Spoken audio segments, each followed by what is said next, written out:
There we go again, FDFM Garage, and you know what? I'm starting to be like two-stroke stuff, and too much sipping on the pop to have a thought.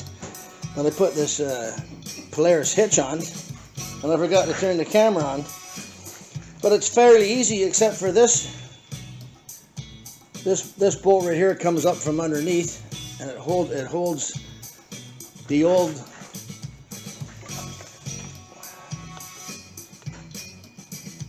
the old chrome handle on that was on there.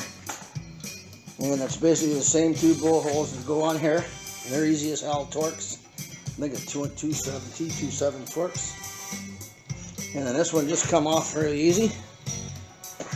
And they give you a whole bag of goodies to put it back together. And now I got it on there solid, and keep the two bolts on this side, two bolts on that side. It's pretty straightforward. And this is what they give you. 1,000-pound strap. Yeah, they give you this little 1,000-pound strap. They think that, and they want you to drill a hole through here, and they give you one rivet. They give you one rivet, and they want you to drill a hole in there, and then put this on there, and that's supposed to help. But you know what? I got some metal. I'm going to use some flat strap metal. So what I'll do is I'll get that organized, and I'll film that part. Hopefully I remember to turn on the camera.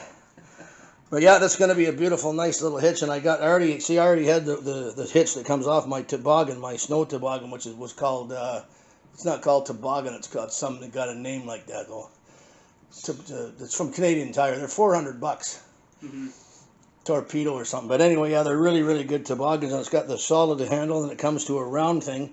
And the reason I like the round thing is because when you're going through the trail, if the sled's going like this, the trailer stays flat. You don't dump out all your beer and fishing rods on the trail. So that's why I got that one. And you know, plus it's super handy if you got to pull somebody or tow something or a fish at or something. But okay, I'm gonna get this on the Trailor pod, and we'll come back in a minute. Keep your stick in the ice and your right hand cranked. Here we go, ladies and germs. Gabster here, and I was showing you a bit earlier about the new trailer hitch that I got from Seguin Marina, Polaris dealership over in Seguin Township. Because I'm a firm believer of doing some stuff properly and just tying a bunch of ropes to the back of your sled, and then they break and go around the track, and then you're stuck out there forever, and you're crying and you're mad you got no utility knife. And just do it proper. It ain't that much more. You can get them to put it on, but you know, if I had forgot to turn the camera on, but then basically this is the old one. It fits right on there. You need a Torx wrench. I think it's a 27. Not sure. Anyway, you know, they got you believing you got to drill all these rivets out of this mud flat. But all there is two bolts on either side there that look like this here. And I keep all these bolts because they're super handy. And this is the ones that come out, so you keep them for something. They went in here. They provide the other bolts that go through.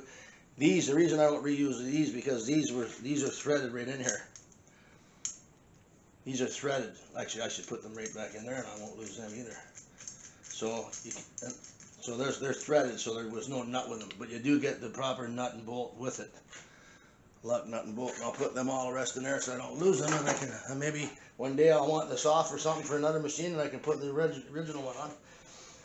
But because when this sticks out so far enough to get this the hitch in there, and then there's a pin that goes in to keep it from falling out, so you needed a bit of room in there.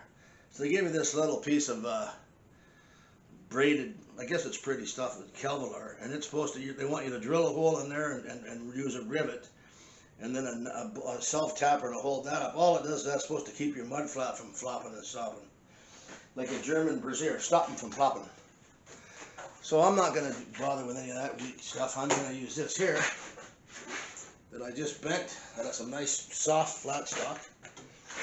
And it's going to go on here like this. But there's a rib piece right in the middle here. And I don't want, you can't really drill a hole in the middle. Because what side you're going to put the nut on and everything else. So I'm just going to use these two existing holes that were there already.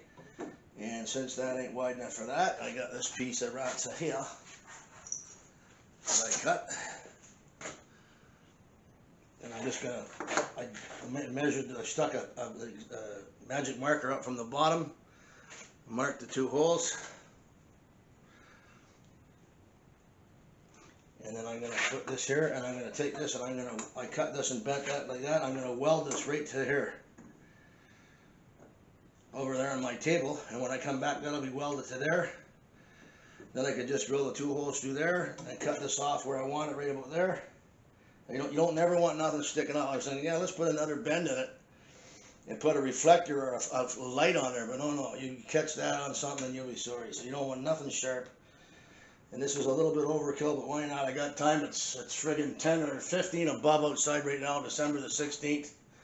And I'll show you that a bit later. But, you know, I got a couple of days to get this ready. And then all hell will break loose and it'll be snowing like crazy again. So I'll get this part done. And what I'll do is I'll over here. I'll show you the setup.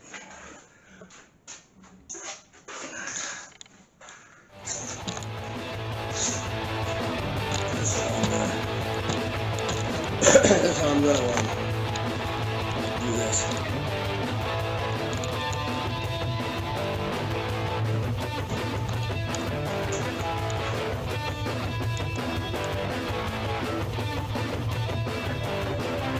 I always like to keep tons of metal around. So you can have the connectors to do anything you want as far as welding goes.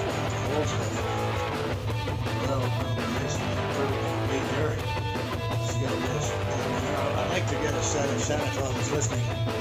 The Redbeard guys got these little magnets in the shape of triangles and all different shapes. So the whole stuff. I might be able just to use this.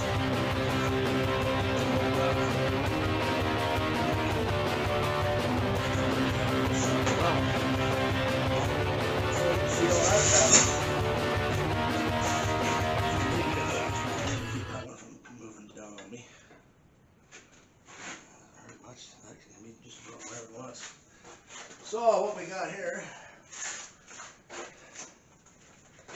is one of these Charge It by Sun welding helmets, which is a godsend. I love that thing, man. So the old days you had these different thickness of glasses and all this stuff, and you know, it was a real nightmare trying to you know, figure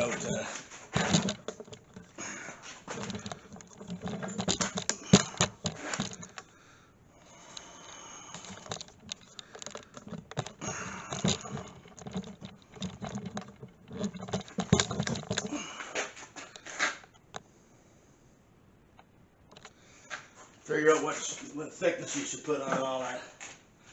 Another thing too is I've been told that I gotta start cutting my lines a lot closer to the tip, because the gas is all around in there. You want to keep the gas in that, and then really close there. I had my line out too far, so I'm gonna try. A buddy of mine told me to try doing it a little bit closer. Okay, so we're all plugged in over there. There's the ground on.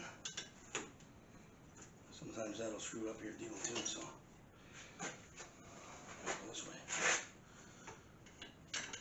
Closest you can to it's the best.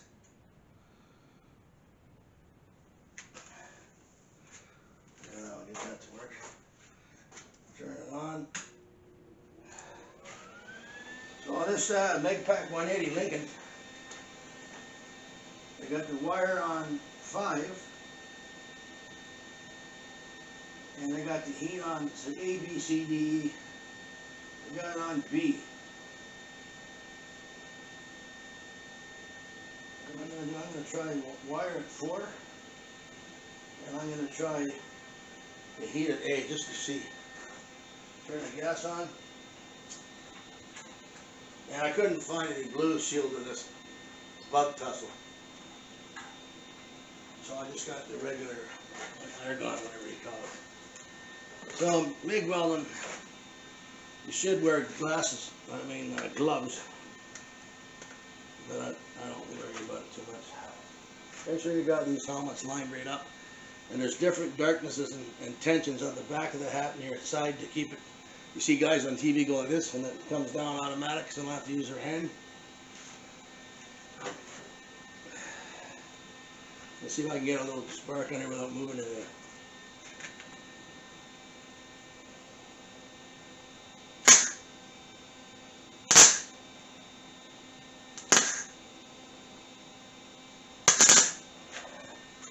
Look at that, eh? Perfect.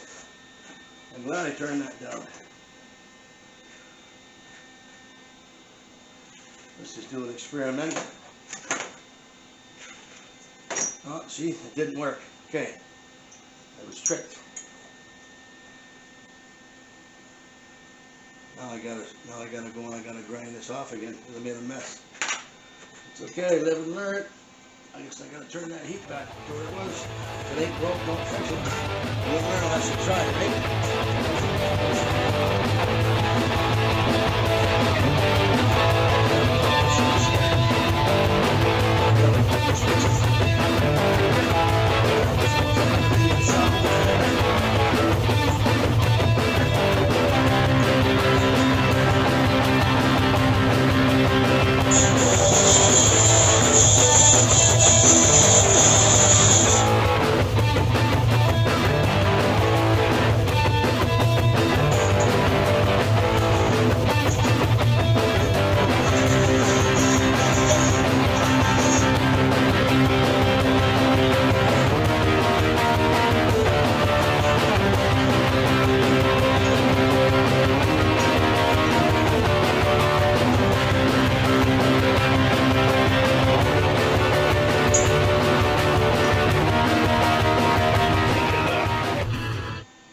I guess I should put some more. There, that'll help move that from moving around. Let's turn this back up to B. I'll put the wire feed in between 4 and 5. Let's try that.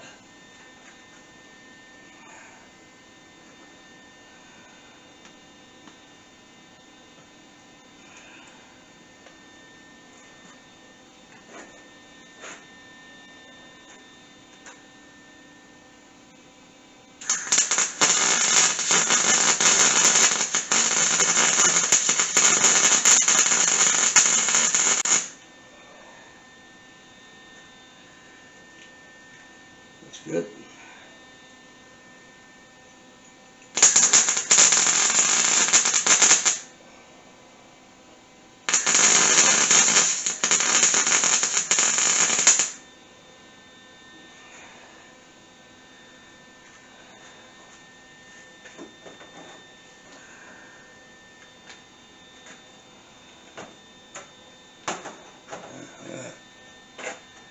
Stuck on there nice. Sloppy welding, but you know, I'm getting better at it. And I can't really weld on the backside because that has to be smooth. Maybe I'll put a little dab on there and I'll grind it. It'll be better than not having nothing, I imagine.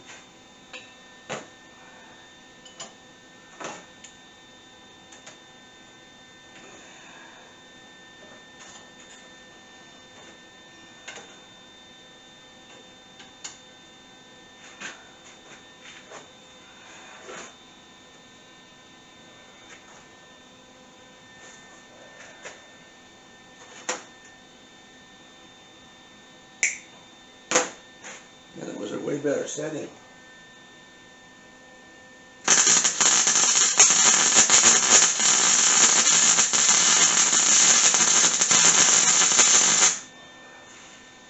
There, that's way better. I like to push the puddle. When you weld, it makes a little puddle. And you see it blobbing along as the wires feed into it. So I push the puddle. I go back and forth and make little D's. Other guys like to pull the puddle. I push the puddle. Oh. Turn this all off again. Some guys say drain the line. I don't know.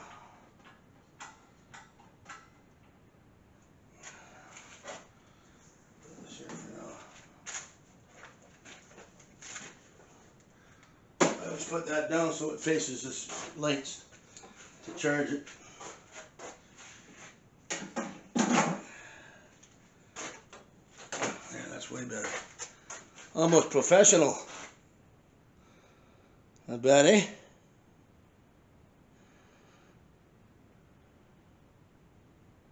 I didn't want to put any on there, but that's such a great weld that well, let me just do a test fit. Let's just see. Test, test, test is what they say.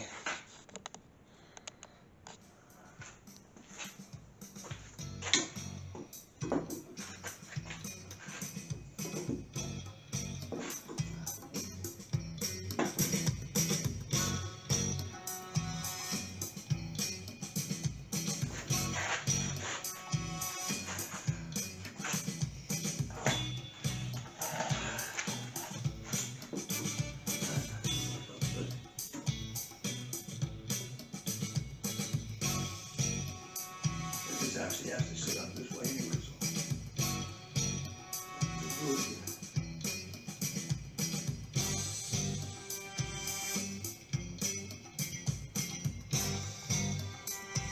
Okay, now I'm gonna do a bunch of grinding and cut this end off, and we'll paint it all up nice and groovy, and we'll come back when that's all done.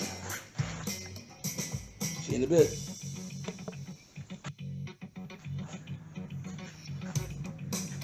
There we go now, FCFM Garage, fun parts, paint stuff. Top coat on there. I just hang stuff with a bungee, that way I can spin it around. Get all the sides, tops and bottoms. Give her a good tack coat.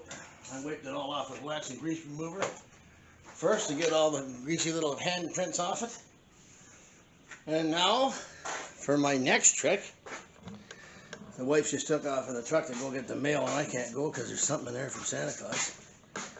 So me and Tama, the Thunder Pup, we're going to sit down here and have a little refreshment. Hey, Tama? Emma? Here we go. Look at this. Don't spill Daddy's drink. Okay. Okay, sit. I know it's cold in your bum. Let's see if we can do 5, okay? 1. Good girl. Sit. Sit. Sit. Sit. 2. Good girl. Sit. Sit. 3. Oh, you missed that one. Go sit. Go get. I'll give you another one. Go sit. Sit. 3. Good girl. Sit. Sit. 4. Sit. 5. Good girl. Okay, sit. Sit. Sit. Sit. Shake a paw. Shake other paw. Oh, you got muddy paws. Shake this one. Okay. Can you speak? Speak. Tama, Mommy's gone. She'll be back in a minute. Tama, can you, Tama? Okay, sit. Let me be back in a minute. Sit. Sit. Can you whisper? There you go. Good girl. Good girl. Yeah. Here, you get a whole handful now. That girl, yeah. You're smart. You're smarter than my own brother David, Uncle David. Yeah. He only gets 3. Anyway, so here we go. Here's a cheer note to all my other YouTube people. Drinking the good stuff here. I switched over to Weiser's whiskey. I've been drinking Gibby since about 95 or something. To Mikey McKenna. Rest in peace, Mikey. He got me into the Gibbies there. I get off of the railroad there at -30, been out walking trains for 12 hours or something in the mountains. 5,000 something feet above sea level, nowhere. You come back down to the prairies there and you have a few of these, and boy, oh boy, it'll warm you up in an awful hurry. So I just sip on this nowadays.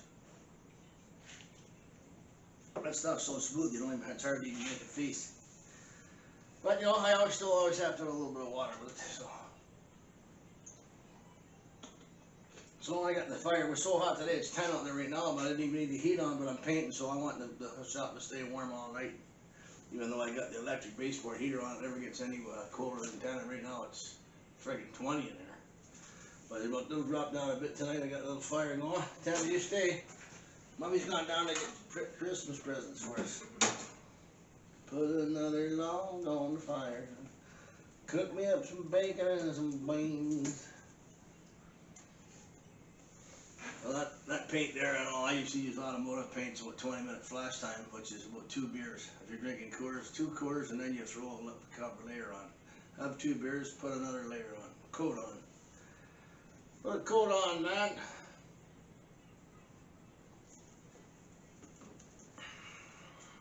Yeah, where am I? I'll be back soon, not to worry. Don't get your monkey hands off me. You're running around the mud all day. She's and everything but the kitchen sinking. Yeah? Good girl. Good girl. Yeah. Where do you meet Bruce? Scotch puppy. She's like you, but more curly. You got more lab in you than doodle. Are you a doodle bug? No, that's a doodle bug, that mini bike over there. You're a labradoodle. I think you are. But the only doodle on you is that curly hair on the back, which is good because I don't see. Look how muddy your tummy is and your feet. You're a pig. You're a girl. How can you get that muddy? Eh? Should have called you Muddy Waters. Okay, I think we'll go back and make sure this sucker's down. And we'll put another fine coat on there. Take Triley Podley with me. I ain't touching this because it shuts it off. Okay. You're on one. It takes so long. I wanted to bang this thing out in an hour.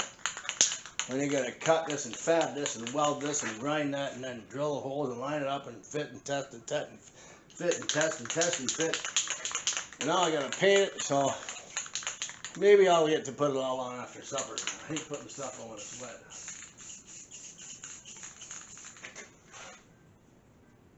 Make sure you get it all covered.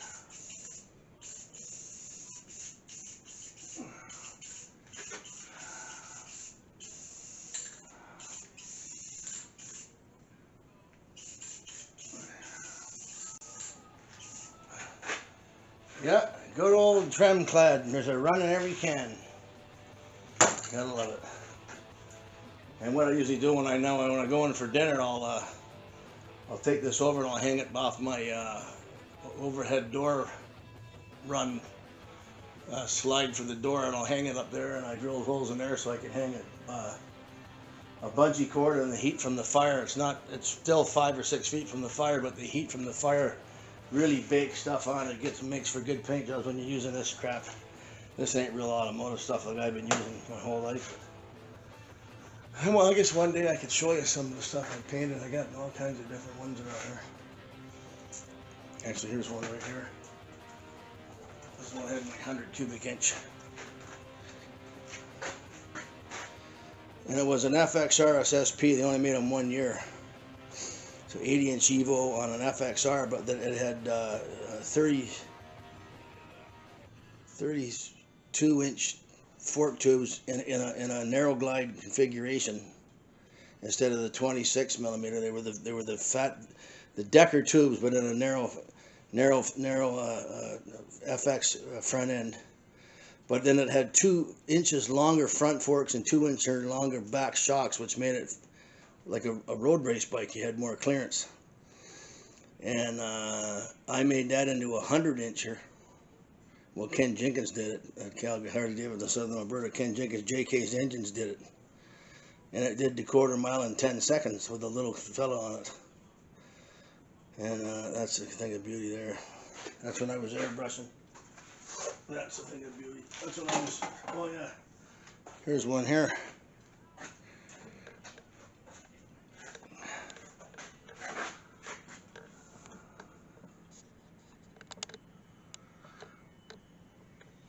That's a Yamaha.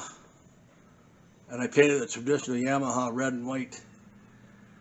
That was 550? And it was a 4-cylinder Yamaha. And I bobbed it. I bobbed a ton of them. Oh yeah, there's another couple of things there.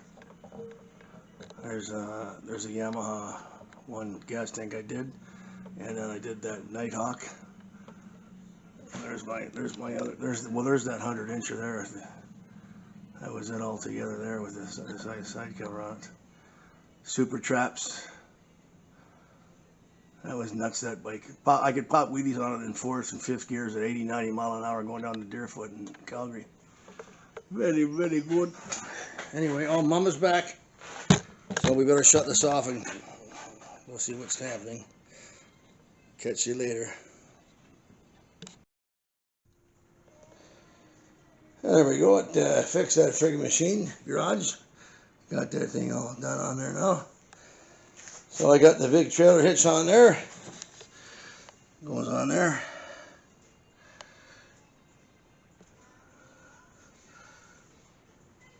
So it slides in there. Take it for a rip. And these things are a thing of beauty. I love this. 136 track. That's all a gas tank in there. You can go forever on these little barrels. Pull up on the safety button. You don't need the choke because I just had it running. Turn the key.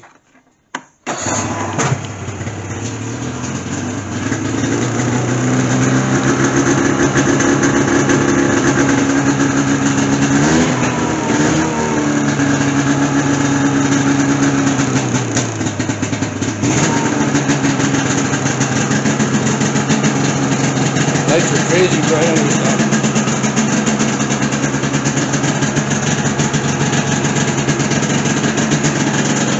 We always put a little oil in the gas the first tank.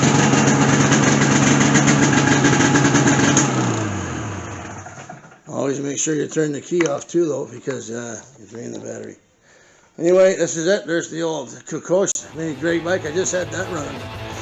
But Mama called me for dinner, so I gotta go in. Keep your stick in the ice and the right hand crank. Here we go here at the FTFM garage over at my buddy's place, and he got his fun. He got his deer. It looks pretty darn good, eh? That's gonna be quite a lot of meat. What did it dress out at? Oh, I would say that too, because when we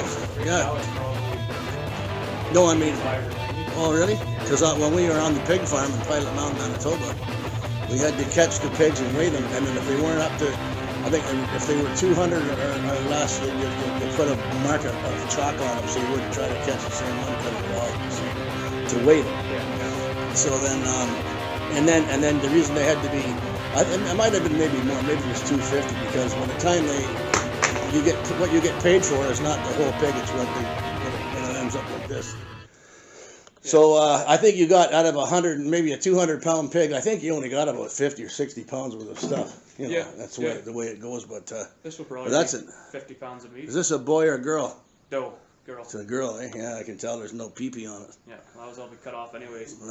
You gonna keep the hooves or anything? No, I'll just throw them out. Yeah, wouldn't that make a cool doorstop or something? If it didn't rot out and stink. Oh yeah, too bad you couldn't preserve it, eh? There's the other heads over there. What's the Ted Nugent always talking about, the back strap? What's that? I mean, he says that's the most tender. He loves it. The back strap or something. Right through here. Well, just kind of like filet mignon kind of. Because I've already cut out the tenderloins. Oh, the tenderloins, eh? That's what it used to be. See right here. Oh yeah, I get you. Yeah. So the back straps, that's what he loves. That he says he loves to barbecue them because they're tender, right? Yeah, they're about a little further down to the. Oh, that's awesome. That's going to be cool. And then you got the smoker going over here. Are you going to have any, is he going to just cube some up, or do you cut some off right now for your own self to smoke when you feel like it? Or is there? I've already got some here in the freezer. Yeah, but what part of the deer is it that you smoke that's the best? Any of it, or just is there some? I think any of it, yeah. Yeah. Well, I've never done it yet. Oh, you never did. Oh, you didn't do deer net. No, oh, never wow. smoked any deer. No. Well, because my buddy's Tim Holt, I'll show you his. I'll show you his video he did. He's been doing it his whole. He lives in Saskatchewan, Yeah. where there's 1,000 fucking deer per every human there, Yeah. and there's antelopes, like millions of antelopes, yeah. millions of them. Yeah. And I've had little antelope pork chops. They're just wee little things like that, but they're beautiful. They're red and bloody as hell, but they're tasty. Eh? Yeah. Okay, well we'll do that. Then we'll go over and. There's the other two there. What? Oh, those. What are those? Those were the bucks from the gun hunt. Oh, wow. An archery hunt earlier. Oh, that's something. That was when the group was here. Are you going to? Are these going in to be stuffed or seasoned or what do you call it? Yeah. Yeah. Yeah. So will they just dry them out and they put some stuff on them to keep them from? Yeah. Some activate that makes it stay. Well, that'll be nice, and you're gonna have a nice little wooden plaque kind of thing that goes. Yeah. Yeah. Are these both for you or one for someone else? Those are both mine. Oh, good. Yeah. Yeah, those are both mine too. That's cool. So, yeah. Yeah, your mom's been texting me. She must know something's up, eh? Why? Well, she what's your address somewhere? Send me a card, right? And when you come back, I got a card to give to her if you see her or whatever. Yeah, they're coming down on Sunday. And then she says, "Well, that's freezing rain up here." And I think she's trying to squeeze information out of me. Oh no, she's wanting to get up here. I know, but she wants to. She knows I'm doing something with you today. Yeah. But I don't say nothing because we don't know how it's going to end up, right? But anyway, okay, far out, man. Here we go. That's a Ted Nugent movie. A Ted Nugent, what do you call that? Moment. There's an Uncle Ted moment there. Hey, Uncle Ted. This is Canada for you, boy. I don't know how big your deers are down there, but I'd say that's a pretty big bastard right there. When he was standing alive, he was probably up to your shoulder, eh? Yeah, they do get bigger though. Big feet on them. Okay, well anyway, yeah. So actually, once we get back to my house, we can actually sweep some of this shit out so it's not so dirty. And if you really want, see, the thing is, what I like to do is I like to keep one of these in my truck. It gives it weight. And if I get stuck in the mall or anywhere I go, I got sand and I got a little shovel. And then I got the little gray one. I'll put something out. But when I go back to get some more, I'll just slide it from this over to the buggy to get my head stuck. And if it's stuck, then I got the sand with me. I can pick it up. I've been stuck for hours. And all it took was a handful of sand and got me through. Okay, so let's go. I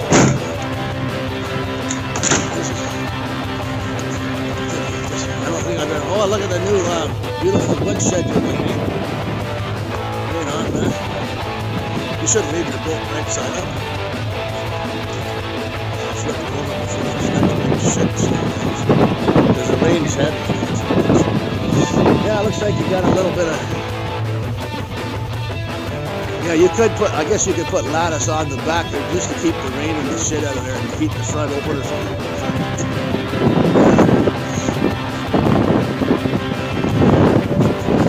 And then in the summer you can plant tomato plants. Then you'll have lattice and